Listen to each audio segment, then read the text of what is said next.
Assalamualaikum warahmatullahi wabarakatuh. Yang terhormat Ibu Eli Rahmawati selaku penguji utama, yang terhormat Ibu Ernani Setiawati selaku penguji 1, dan yang terhormat Ibu Ribut Budiarti selaku penguji 2. Pada hari ini saya akan memaparkan studi kasus yang telah saya kerjakan yang berjudul Asuhan Kebidanan Komprehensif pada Nyonya NS G2P1001 hamil 37 minggu 1 hari dengan masalah jarak kehamilan terlalu dekat di wilayah kerja Puskesmas Muara Rapak, Kota Balikpapan tahun 2020.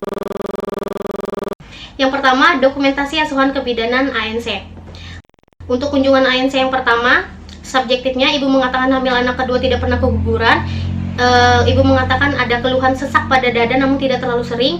Ibu mengatakan anak pertama berusia 1,5 tahun, HPHT 4 Mei 2019, tafsiran persalinan tanggal 11 bulan 2 2020. Ibu memeriksakan kehamilannya pertama kali menggunakan tes pack, hasil positif pada bulan Juni. Kemudian objektifnya KU baik, kesadaran kompos mentis, berat badan sekarang 52 kg, kemudian tinggi badan 145 cm, lila 23,5 cm. Untuk tanda-tanda vital normal, kemudian payudara belum ada pengeluaran ASI. Untuk ekstremitas atas dan bawah tidak ada udem. Kemudian untuk pemeriksaan Leopard yaitu TFU-nya 32 cm, punggung kiri letak kepala dan belum masuk pintu atas panggul atau konvergen. DJJ-nya 137 kali per menit. Untuk TBJ di sini sudah memasuki 3100 gram. Untuk HB bagus 12,1. Kemudian asesmennya G2P1001 usia kehamilan 37 minggu 1 hari. Janin tunggal hidup intrauterin, presentasi kepala dengan masalah jarak kehamilan terlalu dekat. Masalahnya yang pertama sesak pada dada, kemudian yang kedua jarak kehamilan terlalu dekat. Kemudian diagnosa atau masalah potensial yang saya angkat hanya jarak kehamilan terlalu dekat, karena untuk sesak pada dada itu merupakan hal yang fisiologis, yaitu ketidaknyamanan pada trimester ketiga. Jadi untuk diagnosa atau masalah potensial pada jarak kehamilan terlalu dekat yaitu perdarahan, plasenta kereta, kematian janin, pengabaian pada anak pertama. Untuk antisipasi masalah yaitu mempersiapkan pendonor darah dan menganjurkan ibu untuk bersalin di rumah sakit. Kemudian untuk rencana asuhan yaitu bina hubungan baik dengan ibu, beritahu hasil pemeriksaan, beri KIE tentang tanda bahaya kehamilan trimester ketiga, kebutuhan hamil ibu hamil trimester ketiga, persiapan persalinan, tanda-tanda persalinan, dan jelaskan pada ibu tentang sesak pada dada dan cara penanganannya. Kemudian jelaskan pada ibu juga mengenai jarak kehamilan terlalu dekat dan dampak yang akan terjadi. Kemudian, anjurkan ibu untuk melakukan kunjungan ulang 2 minggu lagi atau jika ada keluhan. Nah, untuk kunjungan ANC yang kedua, ibu mengatakan tidak ada keluhan, gerakan janin aktif lebih dari 10 kali dalam 24 jam. Ibu juga mengatakan sering terbangun di malam hari karena gerakan janin yang aktif. Objektif, KU baik, kesadaran kompos mentis, berat badan sekarang masih 52 kg, kemudian tanda-tanda vital normal, tensi 120/80.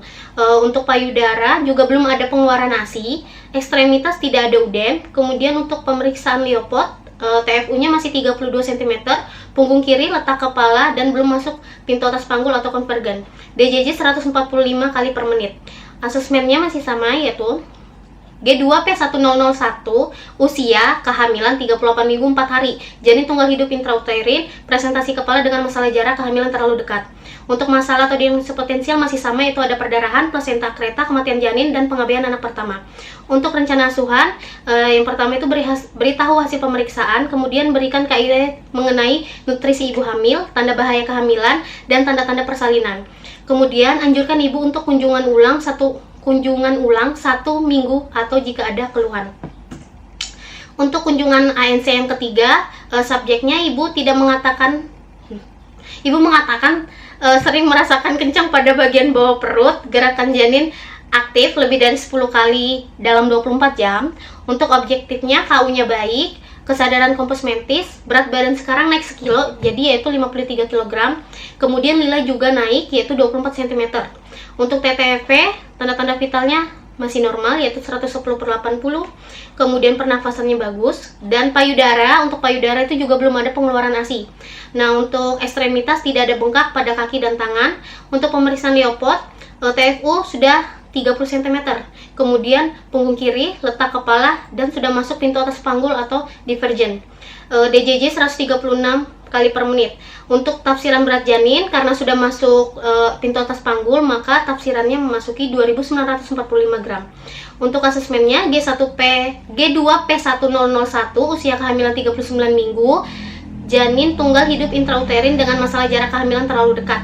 Untuk masalah potensialnya masih sama, yaitu perdarahan, plasenta akreta, kematian janin, dan pengabaian anak pertama. Untuk rencana asuhan di sini, yaitu yang pertama beritahu hasil pemeriksaan, kemudian menjelaskan keluhan kencang-kencang yang dialami ibu, kemudian berikan KIE tentang tanda-tanda persalinan dan persiapan persalinan. Kemudian anjurkan ibu untuk pemeriksaan laboratorium 1 minggu lagi. Kemudian anjurkan ibu ke fasilitas kesehatan terdekat jika mengalami tanda-tanda persalinan. Kemudian kita masuk dokumentasi asuhan kebidanan intranatal care. Untuk kala 1, ibu datang ke klinik Ibnu Sina pada tanggal 7 Februari 2020 jam 20.40 WITA. Alasan utama masuk, ibu mengeluh nyeri perut bagian bawah hingga ke pinggang dan keluar lendir darah sejak jam 9 malam. Kemudian dilakukan pemeriksaan tanda-tanda vital, masih batas normal, tekanan darah 120/80, kemudian DJJ 140 kali per menit, kemudian dilakukan pemeriksaan dalam, didapatkan hasil porsiotipis lembut, pembukaan 7 cm, efismen 75%, ketuban masih positif, HOTS 2, tidak teraba bagian kecil janin dan tidak teraba tali pusat menumbung. Untuk HIS-nya 5 kali dalam 10 menit, lamanya 40 detik. Nah, di sini ibu dianjurkan makan minum bila tidak ada HIS dan jalan-jalan di ruangan didampingi oleh keluarga atau suami. Pada jam 22 atau jam 10 malam dilakukan pemeriksaan dalam kembali dan didapatkan hasil porsio tidak teraba, efismen 100%, pembukaan 10 cm, ketuban pecah spontan berwarna jernih, tidak terdapat bagian terkecil di sekitar bagian terendah janin, presentasi kepala HOTS 3+, DJJ 132 kali per menit, kemudian HIS kuat. Kemudian untuk kala 2, bayi bidan memimpin meneran jam 22.05, kepala bayi tampak di depan vulva. Perineum dilindungi saat kepala bayi lahir, tidak ada lilitan tali pusat. Pukul 22.15, bayi lahir spontan, segera menangis, jenis kelamin laki-laki, berat badan 3150 gram, tidak terdapat cacat. Kemudian dilakukan injeksi oksitosin 1 ampul pada paha bagian luar sebelah kanan. Kemudian dilakukan inisiasi menyusui dini selama 1 jam. Nah, untuk persalinan kala 3-nya, ibu mengatakan lega dan bahagia telah melahirkan normal anak keduanya. Kemudian pada jam 22.20, plasenta lahir normal. Pada perdarahan kala 3 kurang lebih sebanyak 200 cc. Kemudian persalinan keempat, ibu mengatakan masih sedikit mules. Setelah plasenta lahir, dilakukan anestesi untuk penjahitan pada bagian perineum yang robek. Pada perineum itu robek derajat 1. Kemudian penjahitan dilakukan. Kemudian setelah itu dicek apakah ada perdarahan kembali atau tidak. Setelah itu, setelah melakukan IMD selama 1 jam, dilakukan lagi pemeriksaan TTV, tinggi fundus uteri, kontraksi uterus, kandung kemih, jumlah pengeluaran per vagina setiap 15 menit sekali pada 1 jam pertama dan 30 menit pada jam kedua, serta dilakukan pemeriksaan suhu hanya 2 kali pada jam pertama dan kedua. Kemudian yang ketiga itu dokumentasi asuhan kebidanan pada bayi baru lahir. Yang pertama, bayi baru lahir spontan pada tanggal 7 Februari 2020 jam 22.15. Jenis kelamin laki-laki, bayi lahir segera menangis, kelahiran tunggal. Jenis persalinan spontan, keadaan tali pusat tidak ada kelainan, tidak ada tanda-tanda infeksi dan perdarahan tali pusat. Kemudian dilakukan IMD selama 1 jam, penilaian Apgar skornya 8/9, keadaan umum baik, pemeriksaan tanda vital juga baik. Kemudian untuk pemeriksaan antropometri, berat badan 3.150 gram, panjang badan 47, lingkar kepala 32, lingkar dada 33, lingkar lengan 11. Kemudian dokumentasi asuhan kebidanan postnatal care. Untuk kunjungan PNC yang pertama, subjeknya ibu mengatakan perut masih terasa mules, ibu mengatakan pengeluaran ASI banyak. Objektifnya KU baik, kesadaran kosmetis. Untuk tanda-tanda vital masih normal, tekanan darah 110/80. Untuk payudara, ada pengeluaran ASI di payudara kanan dan kiri. Nah, untuk abdomen, TFU 2 jari di bawah pusat, usai keras, kandung kemih kosong. Genitalia, perdarahan masih ada perdarahan sedang, yaitu pengeluaran lohea rubra, tidak terdapat tanda-tanda infeksi pada perineum. Kemudian diagnosa P2002 postpartum hari pertama. Planningnya di sini yang pertama menjelaskan ibu tentang hasil pemeriksaan, menganjurkan ibu menyusui bayinya secara on demand, mengajarkan ibu cara menyusui yang benar, anjurkan ibu untuk tetap mobilisasi dini, mengajarkan ibu cara merawat tali pusat, kemudian memberikan KI mengenai perawatan luka jahit, nutrisi dan istirahat. Kemudian membuat kesepakatan kunjungan ulang untuk postnatal care yang kedua. Nah, untuk kunjungan PNC yang kedua, subjeknya ibu mengatakan tidak ada keluhan, ASI keluar banyak. Objektifnya KU baik, kesadaran kosmetis, tekanan darah normal, TTV normal, kemudian ASI keluar banyak. Untuk pemeriksaan abdomen, TFU sudah setengah pusat simfisis, kontraksi uterus baik dan kandung kemih kosong. Untuk pengeluaran genetalia itu ada pengeluaran lohea sanguinolenta. Untuk asesmennya ya P2002 postpartum hari keempat. Rencana asuhan yang pertama menjelaskan pada ibu tentang hasil pemeriksaan, kemudian menjelaskan pada ibu perubahan lohea pada masa nifas, kemudian mengajarkan ibu cara perawatan payudara, memberikan KI tentang nutrisi, kebutuhan istirahat, dan tanda bahaya nifas. Kemudian mengajarkan ibu untuk menyusui secara on demand, dan mengajarkan ibu perawatan bayi baru lahir, dan membuat kesepakatan kunjungan ulang untuk PNC ketiga. Kemudian untuk PNC yang ketiga, kunjungan PNC ketiga, ibu mengatakan darah yang keluar sudah tidak banyak lagi. Untuk objektifnya KU baik, kesadaran kosmetis, tanda-tanda vital normal. Pada payudara ASI-nya masih keluar banyak, baik kanan maupun kiri. Untuk pemeriksaan abdomen, TF-nya sudah tidak teraba lagi, kandung kemih kosong. Untuk pengeluaran genetalia itu masih ada pengeluaran lohea alba, jadi masih ada sedikit pengeluaran. Kemudian di sini asesmennya P2002 postpartum hari ke-20. Rencana asuhannya menjelaskan hasil pemeriksaan pada ibu, mengingatkan ibu untuk selalu menyusui bayinya sesering mungkin, dan memberikan KI mengenai KB suntik 3 bulan. Kemudian masuk ke dokumentasi kebidanan pada neonatus. Kunjungan pertama, ibu mengatakan bayinya telah BAB 1 kali dan BAK 1 kali. Objektif, keadaan umum bayi normal, tanda-tanda vital normal. Kemudian untuk abdomen terdapat tali pusat dengan 2 vena 1 arteri, tali pusat tampak putih segar. Kemudian kulit tampak berwarna kemerahan, tidak pucat. Kemudian ekstremitas pergerakan tampak aktif, jari tangan dan kaki tampak simetris dan lengkap. Refleks normal. Asesmennya neonatus cukup bulan sesuai masa kehamilan usia 1 hari. Kemudian rencana asuhan di sini yaitu memberitahu ibu tentang hasil pemeriksaan bayi, kemudian melakukan perawatan neonatus seperti menjaga kebersihan bayi, nutrisi yang adekuat untuk bayi, meningkatkan hubungan interaksi antara orang tua dan bayi, kemudian mempertahankan suhu tubuh bayi agar tetap hangat, terus menjelaskan tanda-tanda bahaya pada bayi yang harus diwaspadai ibu. Kemudian untuk kunjungan neonatus kedua, ibu mengatakan tali pusat bayi sudah terlepas sejak semalam. KU baik, tanda-tanda vital juga normal. Untuk berat badan naik 3250, jadi naik 100 gram.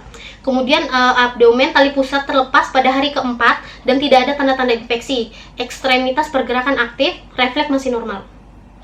Kemudian asesmen neonatus cukup bulan sesuai masa kehamilan usia 4 hari.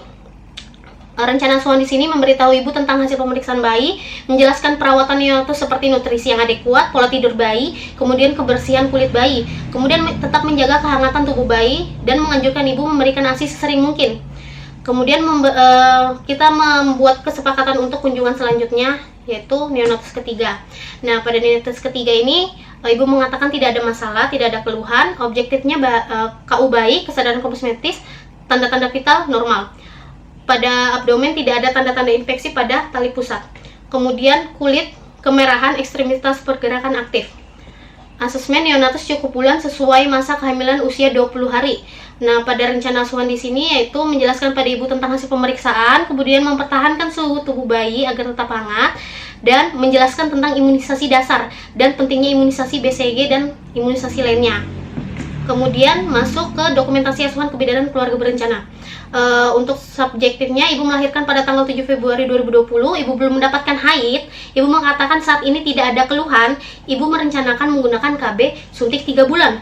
Objektifnya KU baik, kesadaran kosmetis, tekanan darah normal 120/80, kemudian berat badan sekarang 51 kg, diagnosa P2002, calon akseptor KB suntik 3 bulan. Untuk rencana asuhan, menjelaskan hasil pemeriksaan fisik pada ibu, menjelaskan kembali pada ibu tentang KB suntik 3 bulan, baik cara penggunaan hingga efek samping yang didapatkan. Kemudian dari hasil evaluasi via WA bahwa pasien telah melakukan pemasakan KB suntik 3 bulan pada 5 minggu setelah kelahiran bayinya.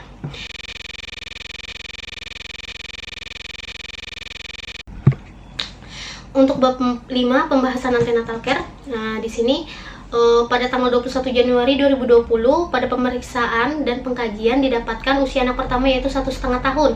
Jadi asuhan yang penulis berikan yaitu KIE mengenai jarak kehamilan yang terlalu dekat. Nah, di sini terdapat kesesuaian antara teori dan praktek. Kemudian ada juga keluhan sesak pada dada yang dialami ibu. Jadi penulis di sini memberikan cara penanganan sesak pada dada yang dialami ibu. Nah, terdapat kesesuaian antara teori dan praktik. Kemudian untuk intranatal care pada praktik kemajuan persalinan Nyonya NS itu dari kelas 1 hingga pembukaan lengkap hanya selama 20 menit. Jadi tidak terdapat kesenjangan antara teori dan praktik. Nah, pada pukul 22 ibu tampak ingin mengejan. Dan sphincter ani tampak membuka. Di sini terdapat kesesuaian antara teori dengan praktik.